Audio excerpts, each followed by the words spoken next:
여러분, 엄청난 영향력을 미치는 것이 뭐냐면 소문입니다. 소문.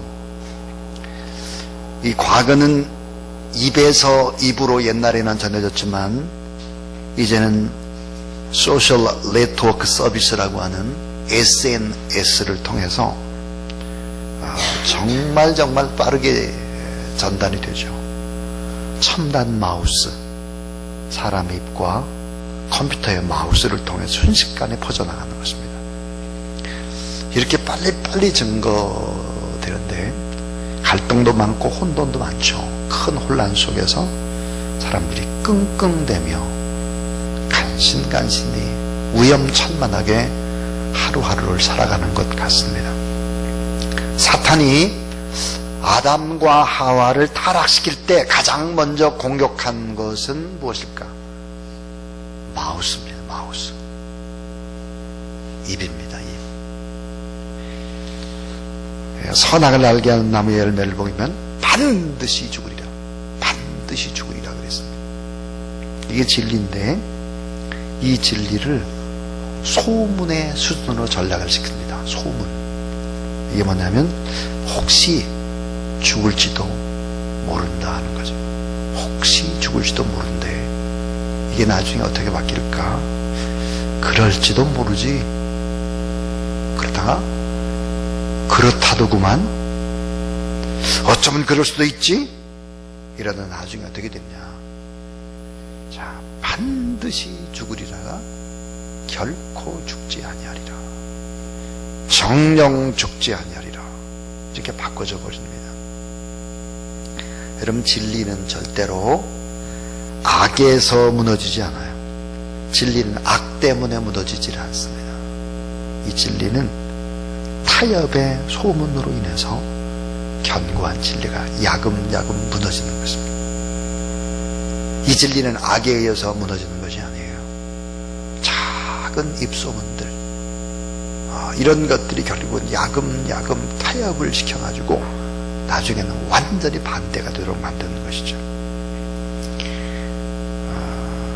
참 우리가 많이 존경을 하는 옥하는 목사님이나 한경직 목사님에서 이 두 분이 동일한 얘기를 했습니다. 무엇이든지 직접 보고 들은 것이 아니면 무조건 믿지 말아라. 무조건 내 눈으로 똑똑히 보거나 내가 정말 확실히 그 자리에 들은 것이 아니면 무엇이든지 믿지 말아라. 왜냐하면 이 소리 소문이 결국은 사람을 실족시키고 사람을 넘어뜨리게 한다 하는 것입니다. 에머슨이라고 하는 유명한 철학자면서 신학자가 이런 말을 했습니다. 사람을 미워하는 말은 모기 한 마리를 잡겠다고 온 집을 불태우는 것과 같다. 나쁜 말 하는 것이 그런 거예요. 모기 한 마리 잡겠다고 온 집을 다 태우는 것 같다 그랬습니다. 예수님께서 예루살렘으로 올라가시는 길인데 갈릴리 해변의 작은 동네를 지나가시다가 그 동네에 있는 연자 맷돌 하나를 바라보셨습니다. 그리고 이렇게 말씀을 하셨어요. 작은 자를 실족케 하는 일이 없을 수는 없으나 있게 하는 자에겐 화로다. 그러시면서 이런 어마어마한 얘기를 하셨습니다. 너희가 만약 이 작은 자 하나를 실족케 할진데 차라리 저 연자 맷돌을 목에 메고 저 갈릴리 바다에 던지는 것이 낫다. 이렇게 말씀을 하셨습니다. 여러분, 연자 맷돌이라고 하는 게 큰 소가 이렇게 끄는 엄청나게 큰 맷돌인데 이걸 갖다가 목에다 메고 갈릴리 바다에 뛰어들어서 가라앉아 죽어라 이 말이에요. 얼마나 무서운 얘기입니까? 예수님께서 어떻게 이런 말씀을 하실까? 예수님께서 자살을 하라 그 말이 아니고 그만큼 한 영혼 한 영혼을 귀히 여기고 그 한 영혼이 실족되는 일이 없도록 하라 하는 것입니다. 스스로 조심하고 스스로 돌아보라. 그리고 경계하고 용서하라. 무제한으로 용서하고 무제한으로 사랑을 해야 된다. 이게 구원받은 제자의 증표다. 주님이 이렇게 말씀을 하셨습니다. 자, 오늘 우리는 이런 생각을 하셔야 합니다. 난 우리 주변에 얼마나 선한 영향력을 끼치며 인생을 사는가. 엄청난 영향을 끼칩니다. 여러분이 이런 생각을 하는 분이 계세요. 나 하나가 조금 못한다고. 이건 정말 큰 일이죠. 그렇지 않아요. 여러분 한 사람 때문에 여러분의 자녀의 장래가 망칠 수도 있고, 남편과 아내의 장래도 다 망칠 수 있고, 집안을 쑥대밭으로 만들 수 있고, 교회도 뒤집을 수 있습니다. 명절 끝날 곧 큰 날이 예수께서 서서 외쳐 이르시되 누구든지 목마르거든 내게로 와서 마시라. 나를 믿는 자는 성경의 이름과 같이 그 배에서 생수의 강이 흘러나오리라 하시니 그랬습니다. 생수의 강이 흘러나온다. 나 때문에 주변의 사람들이 잘 생명력 있게 살아가고 있나, 용기를 얻고 희망을 얻고 꿈을 꾸고 다시 일어나고 다시 도전하고 다시 행복을 얻고 다시 웃고 이렇게 하고 있는가. 정말 나는 주변에 선한 영향력을 끼치고 있는 구원받은 사람인가, 이런 것을 돌아봐야 합니다.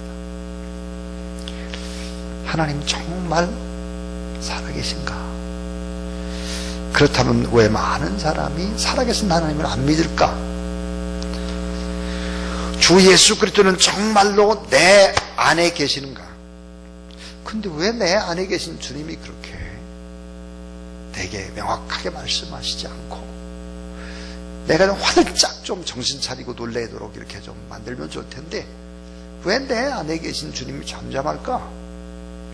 천국과 지옥은 정말로 있는 걸까? 예수 그리스도를 믿으면 정말로 복을 받는 건가? 그렇다면 왜 예수 그리스도를 믿는데도 가난뱅이가 많고 실패하는 사람이 많고 어려움 당한 사람이 그렇게 많은가? 우리 주변에 기도하면 정말로 응답을 받는가 이게? 그렇다면 왜 기도에도 응답이 속히 오지 않는가? 이런 질문들을 아마 많은 성도들이 할 것입니다. 실제로 많은 성도가 교회를 다니지만 예수 그리스도와 깊은 인격적인 교감을 나누지 못하고 그냥 교회에 나오는 사람들이 많습니다. 하나님은 단지 자신의 복을 비는 대상에 불과하고 십자가의 능력이 아닌 십자가는 종교적인 상징이 될 수 있다는 것이죠. 그래서 오늘 저는 구원받은 사람 그 증표가 뭘까 하는 아주 중요한 설교를 하려고 합니다. 이건 정말 중요한 설교예요. 여러분이 만약에 다음과 같은 오늘 이제 4가지 얘기를 하게 될 텐데 이 4가지의 증표를 여러분이 가지고 있다면 진짜로 구원받은 것입니다. 진짜로 예수 믿는 거예요. 구원받은 증표가 뭘까 하는 거죠. 오늘 고린도서 1장 18절에 십자가의 도가 멸망하는 자들에게 미련한 것이요 구원을 받는 우리에게는 하나님의 능력이라 그랬습니다. 미련한 것과 하나님의 능력. 자, 멸망하는 자들은 이 십자가 어떻게 그저 십자가에 미련받게 저런 걸 믿냐 이거예요. 근데 구원받는 사람은 바로 십자가는 하나님의 능력인 것을 믿는 거죠. 그래서 구원받은 증표가 뭘까? 우리가 십자가의 능력은 과연 뭘까? 우리가 하나님의 자녀라면 정말 우리가 믿는지를 한번 돌아봐야 되는 것이 몇 가지가 있습니다. 그 첫 번째 증표입니다. 내가 구원받은 첫 번째 증표. 그 증표는 따라하세요. 내가 가장 큰 죄인임을 아는 것이다. 내가 이 세상에서 가장 큰 죄인이다. 이거 아는 거예요. 이걸 아는 사람이 구원받은 사람입니다. 죄를 깨닫고 죄를 시인하고 이렇게 하는 것은 신앙의 시작이고 신앙의 끝이라고 말할 수 있습니다. 여러분, 하나님을 만난 사람들은 다 무슨 고백을 하냐? 나는 죄인이다 하는 것을 압니다. 정말 진실하게 신앙생활을 하는 사람은 내가 죄인이야, 구원받을 수 없는 죄인이야, 이거를 구구절절히 아는 사람이죠. 여러분, 인간이 누굽니까? 나는 악하죠. 나는 악하고 나는 변덕스럽고 나는 게으르고 나는 이기적이고 나는 교만하고 나는 의심이 많고 나는 누추하고 나는 욕심도 너무 많아요. 이게 나예요, 나. 이게. 근데 예수 그리스도를 믿지 않으면 이걸 전혀 몰라요. 여러분, 예수를 믿지 않는 사람들한테 물어봐. 다 자기가 잘났대. 고개를 빳빳이 들죠. 근데 예수 그리스도를 믿는 사람들은 십자가의 능력을 경험했기 때문에 내가 이 세상에 가장 큰 죄인이구나 하는 걸 아는 거예요. 가장 큰 죄인이라는 걸 알아요. 따라해서 죄를 깨닫는 것이 영적 생명의 시작입니다. 예, 내가 얼마나 큰 죄인인지를 깨닫는 것이 거듭남의 시작인 거예요. 이것이 어때요? 크리스찬의 능력입니다. 이게 크리스찬의 증표입니다. 여러분, 저는 사실은 이 나라의 민족을 많이 걱정하는 그런 사람입니다. 사실 저는 나라와 민족을 위해서 기도하고 저 북한과 남한을 위해서 기도하다가 늘 눈물을 흘리는 그런 사람입니다. 그렇기 때문에 제가 무슨 좌편도 아니고 우편도 아닙니다. 저는 촛불도 아니고 태극기도 아니고 저는 정말 하나님이 원하는 것이 무엇인지를 생각하는 그런 사람입니다. 여러분, 오해 없이 들으세요. 저는 어제 박근혜 대통령이 대검찰청에 출두를 하고 포토존에 이렇게 서서 저는 정말 죄송합니다. 대통령이 잘못해서 나라와 민족의 우리 국민 앞에 참 이렇게 고생시켜드려도 죄송하고, 저는 이런 고백을 할 줄 알았어요. 저는 마땅히 이런 고백을 했어야 된다고 생각하는 사람입니다. 근데 그런 고백을 안 하시더라고요. 그런 걸 보면서 어떤 생각이 들었냐면, 오히려 참 죄송하다고 눈물을 흘리고, 어쨌든 이러든 저러든 나라의 상징적인 존재인 대통령이 잘못해서 이렇게 되었습니다. 이렇게 고백을 해야 되는데 이렇게 고백을 하는 사람이 없어요. 문재인이라는 사람은 한술 더 뜨죠. 정신없는 사람이에요. 제가 보니까 MBC가 태극기 집회만을 크게 확대 보도했다고 이 MBC가 이게 탄핵의 대상처럼 얘기를 해요. 정신없는 사람이죠. 참 이게 너무 안타까워요. 그러니까 대선 주자라고 하는 사람 하나같이 다 자신들의 부족함과 잘못과 연약함과 그렇게 말하는 사람들이 없어요. 이게 어때요? 무언가를 잘 모르면 잘못되어져 가는 어리석은 사람들이 하는 짓이죠. 이런 구원받은 크리스찬들, 정말 능력의 사람들은 어떤 사람이냐면 내가 죄인인 것을 아는 거예요. 내가 이 세상에서 참으로 죄가 많은 정말 못난 사람이다, 이걸 아는 거예요. 나는 악하죠, 나는 변덕스럽죠, 나는 게으르죠, 나는 이기적이죠, 교만하죠, 또 나는 의심이 많죠, 나는 너무 추하죠, 욕심도 많죠. 이게 십자가 앞에 서면 낱낱이 보이는 거예요. 낱낱이. 이게 여러분 크리스찬의 능력이고 이게 구원받았다는 증표입니다. 이거를 아셔야 돼요. 이거를. 두 번째 이야기는 너무 중요한 거예요. 자, 첫 번째가 내가 이 세상에 죄가 많은 가장 큰 죄인이라고 하는 것을 알았기 때문에 두 번째는 뭐냐면, 따라하세요. 나는 다른 사람을 정죄할 수 없다. 예. 나는 다른 사람을 죄 있다고 정죄할 수 없다는 거예요. 왜? 내가 부끄러운 존재니까. 도대체가 이해가 안 가는 게 많아요. 교회 안에서. 신앙생활을 10년, 20년, 30년, 40년을 했으면서 엄마 뱃속서부터 예수를 믿으면서 어떻게 잘못 믿어가지고 교회 안에서 큰 소리 빵빵 치는 사람들이 있어요. 정말 이거는 잘못된 거예요. 정말 저희 교회 안에서 차근차근 신앙생활을 쭉 한 사람들은 그런 말 하지 않아요. 보니까 이게 잘못된 거예요. 신앙의 기초가 잘못됐고 배우기를 잘못 배운 거죠. 이게 죄를 깨달은 사람은 다른 사람을 정죄하지 않는다는 것입니다. 할 수가 없어요. 할 수가. 마태복음 7장 1절에 따라서 비판을 받지 아니하려거든 비판하지 말라.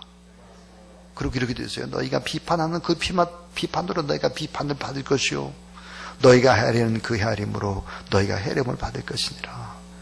어찌하여 형제의 눈 속에 있는 티는 보고 내 눈 속에 있는 들보는 깨닫지 못하느냐. 보라, 내 눈 속에 들보가 있는데 어찌하여 형제에게 말하여 이르기를 나로 내 눈 속에 있는 티를 빼라 하라 하겠느냐. 외식하는 자여, 먼저 내 눈 속에 들보를 빼어라. 그후에야 밝히 보고 형제의 눈 속에서 티를 빼리라. 들보가 뭡니까? 대들보예요. 대들보. 대들보가 뭐죠? 한옥을 지을 때 가장 무거운 모든 것을 다 이렇게 다 짊어질 수 있는 그 가장 큰 보가 대들보잖아요. 엄청나게 그 대들보가 크죠. 여기 보니까 티끌은 어때요? 헬라어로 보면 이 티끌은 대들보의 작은 톱밥 알갱이 하나입니다. 내 눈에는 엄청난 대들보 같은 죄가 있는데 그 톱밥 알갱이 하나 같은 걸 가지고 다른 사람의 죄를 지적하는 어리석은 사람이 되면 안 된다. 그래서 구원받은 사람은 다른 사람을 정죄하지 않아요. 또 할 수도 없어요. 정죄했다 할 때도 금방 회개를 해요. 금방 회개할 수밖에 없어요. 금방 가슴을 칠 수밖에 없어요. 금방. 그게 크리스찬인 거예요. 그게 구원받았다는 증거예요. 사도 바울이 예수 그리스도를 만나고 난 다음에 이런 부끄러운 고백을 서슴없이 합니다.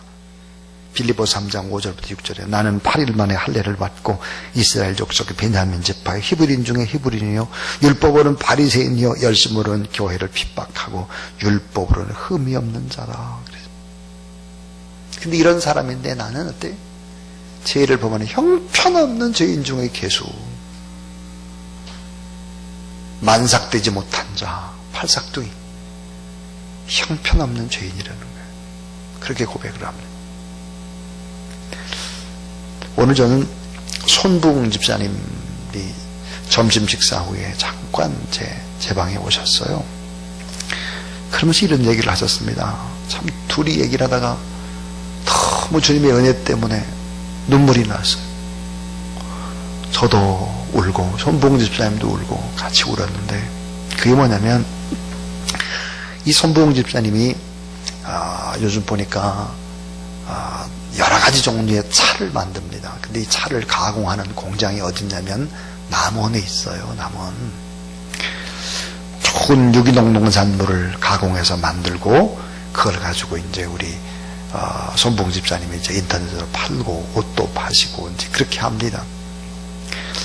근데 남원의 공장의 사장님이 불교인인데 열심히 일을 하시고 그렇게 하시다가 큰 물질적인 어려운 손해를 보기 시작한 거예요. 근데 기도를 하는데 이 손봉 집사님 마음 가운데 그런 생각이 들더래요. 그 어려운 사람을 있는 모든 것을 다 털어서 도와줘야 되겠다는 생각을 하나님이 주셨대요. 그래가지고 남원의 그 농장에 이제 내려갈 사람이 있어가지고 그 사람한테 수금한 돈 모든 거를 갖다가 박스에다 넣었대. 그냥 박스에다 10,000원짜리도 넣고 뭐 5,000원짜리도 넣고 또 뭐 50,000원짜리도 넣고 수표도 넣고 뭐 이래가지고 그냥 박스에다가 편지를 하나 썼대요. 갚을 생각하지 마시고 그냥 그냥 내 마음이 이것저것 있는 거 다 담았습니다. 힘내시길 바랍니다. 그리고 이제 이렇게 보냈대요. 박스에 넣어서 편지로 가는 인편에, 그것도 여러분 요즘같이 다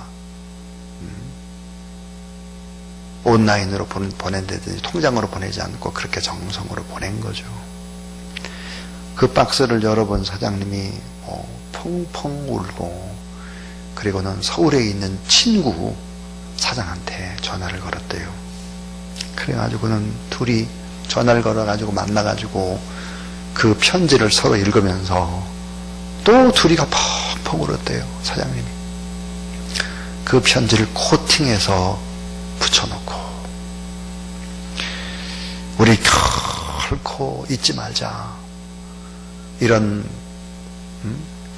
그분들이 예수를 안 믿으니까 손 사장님 그 마음을 좀 잊지 말자, 그리고 우리가 꼭 잘 돼서 저분을 좀 돕자, 이런 얘기를 이제 했다는 거예요.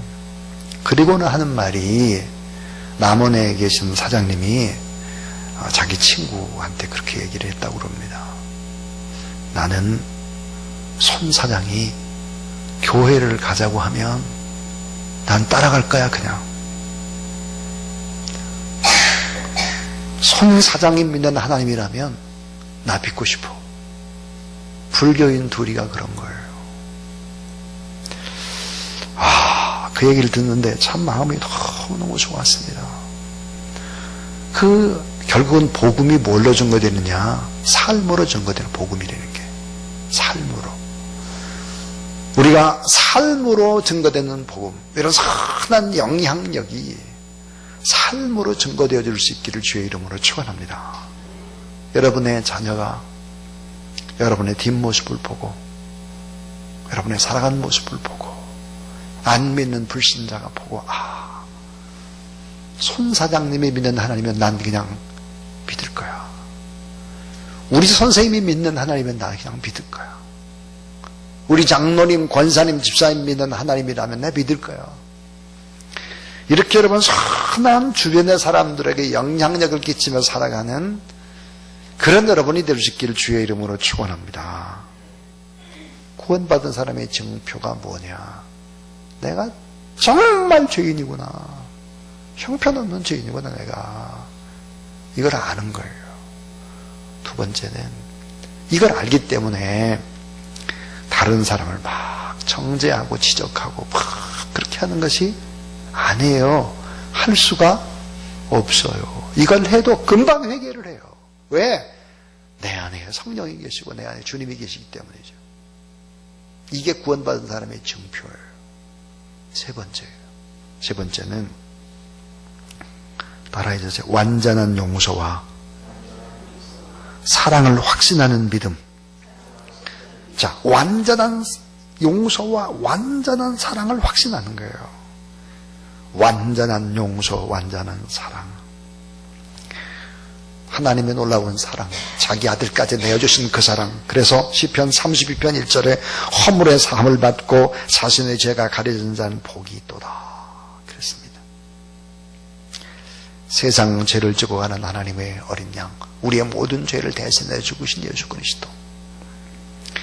이사야 53장 4절부터 6절, 그는 실로 우리의 질고를 지고 우리의 슬픔을 당하였거늘 우리는 생각하기를 그는 징벌을 받아 하나님께 맞으며 고난을 당한다 하였노라. 그가 찔림은 우리의 허물을 인하며 그가 상함은 우리의 죄악을 인함이라. 그가 징계를 받음으로 우리가 평화를 누리고 그가 채찍에 맞음으로 우리가 남을 입었도다. 우리는 다 양 같아서 그릇 행하여 각기 제 길로 갔거늘 여호와께서는 우리 모두의 죄악을 그에게 담당시키셨도다. 예수 그리스도의 십자가가 완전한 용서와 완전한 사랑을 보여주고 있습니다. 나의 모든 죄를 다 담당하신 그런 용서의 주님, 사랑의 주님. 로마서 5장 6절부터 8절에 우리가 아직 연약할 때 기약대로 그리스도께서 경건치 않은 자를 위해 죽으셨도다. 우리가 아직 연약할 때, 우리가 죄인 되었을 때, 우리가 원수 되었을 때 예수 그리스도가 십자가에 못 박아 죽으심으로 완전한 용서와 완전한 사랑을 우리는 경험하는 사람이다. 마지막 네 번째예요. 이 마지막 네 번째는 따라해 주세요. 승리와 축복을 확신하고 감사하는 자. 승리와 축복을 확신하는 거예요. 승리와 축복. 아까 제가 그랬어요. 여러분, 저도 실수를 많이 하고 저도 하지 말아야 될 말을 하고 실수하는 사람이 틀림이 없는 거 여러분이 잘 아십니다. 근데 마음에 성령이 있는 사람은 회개합니다. 가슴을 치면서 회개하는 거예요. 용서를 구합니다. 동시에 회개와 더불어서 하나님의 복이 임한다는 확신을 갖습니다. 하나님의 복. 승리와 하나님의 복이 우리 안에 있다고 하는 확신. 이 확신들을 가지고 인생을 사는 것입니다. 자, 왜 우리가 승리와 확신, 승리와 축복의 확신을 가질 수밖에 없는가? 성경에 보니까요, 놀라운 말씀이 있어요. 그건 뭘까? 따라해 주세요. 우리를 사랑하셨니로 말미암아 우리가 넉넉히 이기느니라. 하나님의 사랑 때문에 넉넉히 우리가 이긴다는 거예요. 하나님의 사랑 때문에. 또 하나는요, 하나님의 사랑 때문에, 그리고 또 하나는 예수 그리스도의 중보기도 때문에 우리가 이긴다는 거예요. 자, 로마서 8장 34절, 누가 정죄하려 죽으실 뿐 아니라 다시 살아나시는 그리스도 예수시니 그는 하나님의 우편에 계신 자요. 따라해 주세요. 하나님 우편에 계신 자요, 우리를 위하여 간구하시는 자시니라.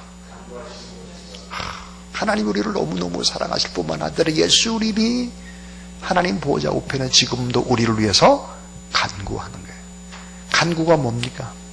간구라고 하는 것은 영어로 supplication. 그래서 나의 필요를 겸손히 아뢰주는 거예요. 나의 필요. 여러분, 이런 생각을 하셔야 돼요. 내가 나의 필요가 무엇인지를 나는 잘 모릅니다. 정말 내게 꼭 있어야 될 것이 무엇인지 내가 나의 필요를 잘 몰라요. 근데 주님은 아시죠. 성경에 보니까 그는 하나님 우편에 계신 자요, 우리를 위하여 간구하시는 자시니라. 내게 꼭 필요한 것을 위해서 예수 그리스도가 나를 위해서, 여러분을 위해서 간절히 우리의 필요를 위해서 기도하고 계신다는 사실을 믿으시기 바랍니다. 그래서 승리와 축복을 얻는다는 거예요. 또 하나 또 있어요. 우리가 승리와 축복을 얻을 수밖에 없는 것이 또 하나 있습니다. 그게 뭘까? 그것은 바로 성령입니다. 로마서 8장 26절에 이와 같이 성령도 우리의 연약함을 도우시나니 우리는 마땅히 기도할 바를 알지 못하나 오직 성령이 말할 수 없는 탄식으로, 따라하세요, 우리를 위하여 친히 간구하시느니라. 성령 하나님께서 우리의 필요를 위해서 간절히 간구한다는 거예요. 한번 생각해 보세요. 하나님이 우리를 너무너무 사랑하세요. 그래서 하나님의 사랑 때문에 이겨요. 예수 그리스도께서 우리를 위해서, 우리의 필요를 위해 간절히 중보 기도하기 때문에 우리가 결국은 어때요? 회개하게 되고 승리하게 되고 복을 받게 되고. 자, 우리가 지치고 쓰러지고 기도하고 뭐 이렇게 하지도 못할 때가 있어요. 너무 낙심되니까 성령께서 말할 수 없는 탄식으로 우리를 위해 친히 간절히 기도하고 계시다. 그래서 여러분, 우리는 다 잘 되는 할렐루야 팔자라는 사실을 믿으시기 바랍니다. 이 할렐루야 팔자예요. 자, 내가 구원받은 증표가 뭘까? 정말 구원받았다, 하나님의 사람이다, 이런 증표가 오늘 4가지 얘기를 했습니다. 4가지. 내가 가장 큰 죄인이요 죄인 괴수인 것을 너라 아는 걸. 이건 신앙의 시작이요 신앙의 마지막입니다. 이걸 아는 것이. 그래서 남을 결코 정죄할 수 없는 그런 사람이다. 남을 정죄하는 것은 아직도 구원에 대한 확신이 없는 거예요. 믿음이 없는 거죠. 또 하나는 하나님의 은혜 안에서 완전한 용서와 사랑을 확신하는 것이다. 그리고는 승리와 축복을 하신다고 오늘 어려움 속에서도 감사하는 것이다. 그랬습니다. 지난 주일날 제가 구원받은 사람의 증표 3가지를 얘기했습니다. 구원받은 사람의 증표가 뭘까? 용서하고 사랑하는 거다. 용서하고 사랑. 용서하고 사랑해야 이게 기도 응답이 되고 기적이 일어나고 아름다운 행복과 변화가 일어난다. 그래서 용서와 사랑이 증표다. 또 하나는 작은 믿음을 가지고 담대히 나가는 생명력이 증표다. 겨자씨가 같은 믿음. 생명력이 있어야 돼. 펄펄 뛰고 기뻐하고 감사하고 이렇게 해야 돼. 오늘 우리 찬양팀이 찬양을 잘했어요. 뜨겁게. 예, 너무 잘했어요. 기도를 너무 잘했어요. 생명력이 있어야 됩니다. 구원받은 사람은. 또는 구원받은 사람의 증표가 뭐냐면 무익한 종이라고 고백하는 거예요. 그리고 하나님 앞에 은혜에 감사하는 것이다. 그랬습니다. 오늘 구원받은 사람의 증표에 관한 얘기를 또 했습니다. 사랑하는 여러분, 우린 구원받은 귀한 하나님의 사람입니다. 우리는 결국은 어때요? 승리하고 결국은 복을 받고 결국은 하나님의 은혜 안에서 완전한 용서와 사랑을 경험했기 때문에 행복하고 잘 될 것입니다. 이런 하나님의 사람들, 이제는 삶으로 복음을 증거하고 삶으로 구원받은 증거가 드러나게 하고 삶으로 구원받은 자녀의 향기가 풍겨나와서 아, 저분이 믿는 예수 그리스도는 나도 믿어야지. 저분처럼 나는 하나님을 잘 모르지만 저분이 믿는 거라면 나도 교회 다녀야지. 이런 고백들이 우리 안에 있게 되어지고 아름다운 사랑과 용서로 행복을 누리는 저와 여러분 우리 모두 다 될 수 있기를 주님의 이름으로 축원합니다.